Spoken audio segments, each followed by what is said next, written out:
In a significant joint operation, the Sonamura Police and jawans of the 81st Battalion of the BSF have arrested 2 individuals and seized a large quantity of narcotics from their residence. The arrested individuals have been identified as Idris, Miah and Manura, Khatun, both residents of the UNC Nagar, Fakiradula under the Sonamura Police Station. Acting on the tip of, a joint team raided the house of Idris, Miah. During the raid, they recovered a staggering 100 bottles of a narcotic cough syrup and 600 grams of yaba tablets. The seized items were found in 2 separate sacks. According to the officer in charge of the Sonamura Police Station, the 2 drug peddlers were immediately taken into custody.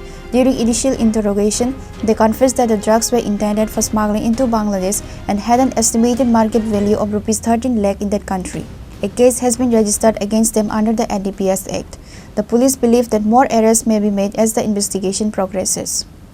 আজকে আমরা UNC Nagar ফকিরাদুলাতে একটা joint operation করি। আমরা সোনামুড়া থানা এবং 81 নম্বর battalion BSF এর সঙ্গে আমাদের কাছে একটা গোপন খবর ছিল যে ওইখানে ইদ্রিস মিয়া একজন আছেন, ওনার বাড়িতে অনেক স্কপ সিরাপ এবং ইয়াবা ট্যাবলেট মজুত করা আছে।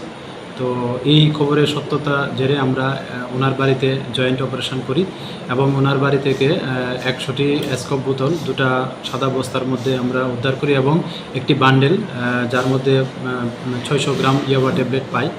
তো আমরা বাড়ির যিনি মালিক আছেন আমরা ওনাদেরকে ডিটেইন করেছি এবং আরও এগুলোর সঙ্গে আরও অনেকে যুক্ত আছেন। তো এই সুবাদে আমরা আমাদের সোনামুড়া থানাতে একটা NDPS দ্বারাই মামলা নেওয়া হয়েছে এবং আমরা তাদেরকেও যে ডিটেইন করা হয়েছে ওনাদেরকে ইন্টারোগেশন করা হচ্ছে এবং এটার সঙ্গে আরও অনেকে যুক্ত আছে কিনা এবং এটা কোথা থেকে এসছে এবং কোথায় এর ডেস্টিনেশন, তো এগুলো আমরা খতিয়ে দেখছি। যারাই এটার সঙ্গে যুক্ত আছেন আমরা অবশ্যই তাদের আইনের আওতায় নেব।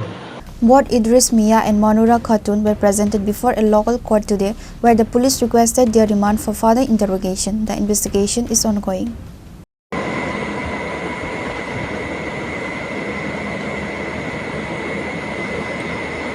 Bureau Report, Chini, Khorang.